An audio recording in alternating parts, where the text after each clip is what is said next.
네, 안녕하세요. 부동산을 잘 알고 싶은 남자 김동산입니다.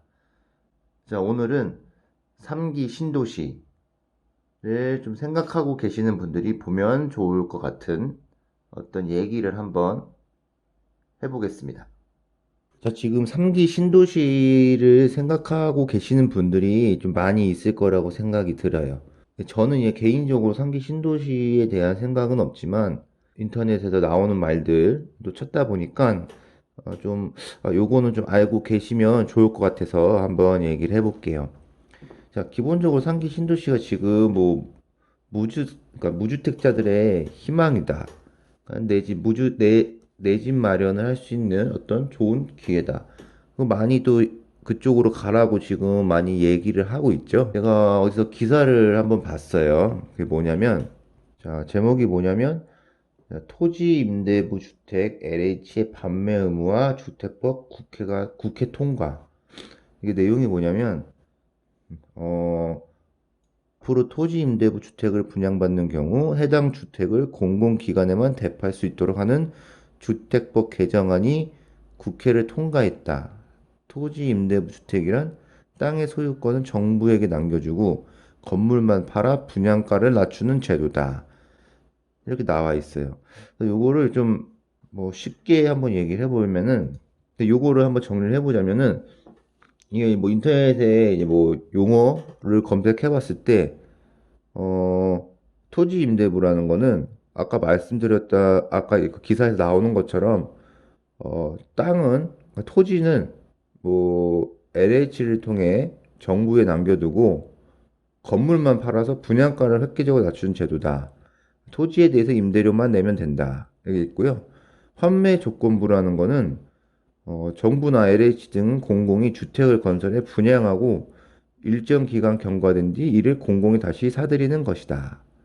이 두 제도 모두 서민 주거비 부담 경감과 주거 안정에 기여하기 위해 만들어졌다. 이렇게 나와 있어요. 그렇죠? 그러니까 간단하게 이해하시려면은 그러니까 집을 사지만 땅은 정부 거고 그 건물만 내 거다라고 생각을 하시면 될 것 같아요. 그래서 이 국토교통부 자료 보면은 토지 임대부 분양주택을 양도하려는 경우 한국토지주택공사가 매입 비용으로 매입하도록 하여 토지 임대부 분양주택의 공공성을 강화하고 서민 주거 안정을 도모하도록 한다. 이 자료에 보면 그렇게 나와 있어요. 그 기사를 보면은 어, 토지 임대부 주택은 과거 노무현 이명박 정권 때 도입됐으나 실패한 전적이 있다. 지금도 그렇게 그 전에도 이걸 했던 곳이 있었다는 말인데 2011년 서울 서초구에 나오는 이런 아파트들 이런 곳이 그거라는 거죠. 근데 이게 그때도 그랬는데 한 30년, 40년 동안 그렇게 토지 그 제도를 하다가 사람들이 그래도 이제 시세가 올라가서 팔 거잖아요. 팔 건데 이제 내 땅이나 마찬가지라고 생각을 하는 거예요, 사람들이. 그래서 서울이니까 지금 보면 강남구, 자곡동 딱 봐도 억소리 나는 데죠. 그러니까 예를 들어서 5억에 샀는데 시세가 10억이 됐어요. 근데 시세 차익을 이 건물, 그러니까 살고 있는 사람이 가져갔다는 거죠. 근데 그러니까 이게 지금으로 봤을 때는 이게 문제가 되고 있는 것 같다. 그러니까 토지는 우리 건데 너네가 개인적으로 사고 팔아서 시세 차익을 개인이 가져가기 때문에 이게 투기가 된다. 이게 문제가 되고 있다는 거예요, 지금. 이게 문제가 왜 되는지는 그러니까 투기 세력에 관해서 얘기를 하는 거예요. 그렇기 때문에 이 자료가 나온 거죠. 예. 그래서 너가 사고 팔아도 그 시세 차익은 너네 게 아니다. 라는 얘기를 하는 거예요. 근데 왜 이게 상기 신도시랑 관련이 되었냐면 새로 이제 그 국토부 장관이 오면서 어떤 얘기를 했어요. 야, 근데 이게 아직 확정난 건 아닌데 이 상기 신도시에 공공임대나 그 토지임대, 환매 조건부가 많이 들어와야 된다는 식으로 거의 공표를 했단 말이죠. 그래서 상기 신도시 때 이게 적용이 될 것 같은 어떤 흐름이 지금 보여지고 있다고 그래요.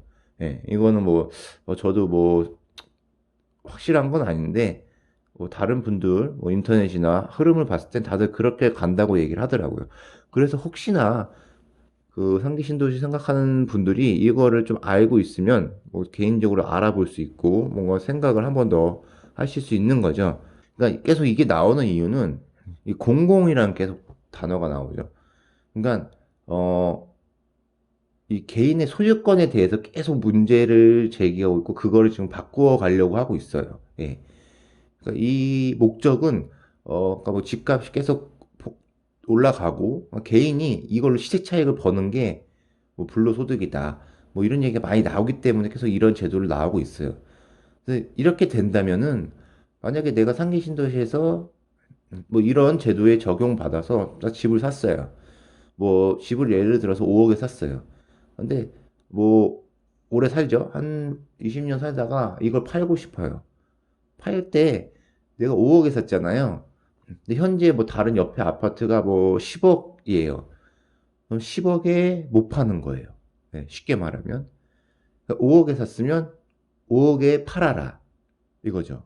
그것도 이제 국가한테 LH나 그쪽으로 판다는 거예요. 그러니까 이 시세 차익은 개인이 아니라 정부 LH가 가져간다는 건데 시세 차익이 뭐 그 가격에 팔아서 그 가격에 사는 거니까 있을지 모르겠는데 그러니까 산 사람은 팔 때 어느 정도 그 은행의 이자 정도는 더 받을 수 있다라고 얘기를 하더라고요.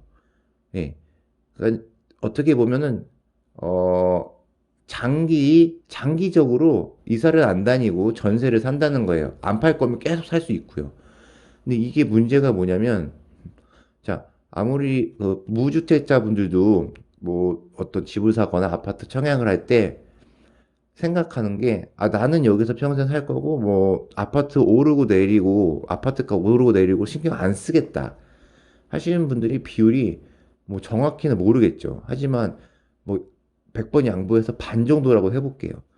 그럼 다른 분들은 내 집 장만의 이유가 주거 목적도 있겠지만, 그래도 이 아파트가 오르겠지?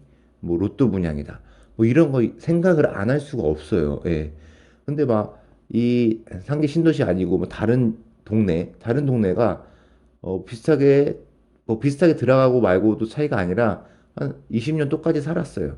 근데 이 사람 팔고 나올 때, 시세 차익을 그냥 개인이 가져가는데, 나는 그러지 못해. 그러면 또 거기에서 오는 상대적 박탈감이 분명히 또 올 거란 말이에요. 지금도 이 문제가 상대적 박탈감이 가장 문제인 것 같거든요. 저는 심리적으로. 그래서 직장을 다녀도 의미가 없다, 열심히 노동해도 의미가 없다라는 거 나오는데 이렇게 하면은 결국 나중에도 결국 이 문제가 상대적 박탈감이 또 올 거란 말이죠.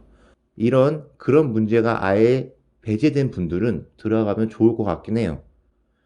대신 분양가가 싸야겠죠. 예. 분양가가 싸야지 이 모든 그런 것들을 다 받아들이고 들어갈 수 있을 것 같아요. 그래서 이제 상기 신도시를 생각하시는 분들 많이 있잖아요. 그래서 상기 신도시를 이제 분양 청약을 하려고 이제 그 지역에 미리 가서 지금 살고 계시는 분도 있을 거예요. 왜냐하면 당해 지역이라고 해서 청약할 때 그 지역에 살고 있으면 1년 이상 살고 있으면 점수가 더 높기 때문에 그래서 그렇게 하시는 분도 있는데 그런 분들 요번에 좀 그런 변화들이 있는 것 같더라고요. 이 새로 오신 분, 국토부 장관이 새로 오시면서 이런 공공적인 거, 개인의 소유권에 대해서 많이 어떤 변화를 주려고 하기 때문에 그런 걸 아시면 좀 좋을 것 같아요. 그래서 결론은 시세 차익은 개인이 가져가면 안 된다는 이런 포인트를 알고 계시면 어떤 선택을 하는데 조금 더 생각을 하실 수 있을 것 같아서 한번 짧게 한번 영상을 만들어 봤습니다. 네, 지금까지 부동산을 잘 알고 싶은 남자 김동산이었습니다. 자, 즐거움하셨다면 구독, 좋아요 부탁드려요.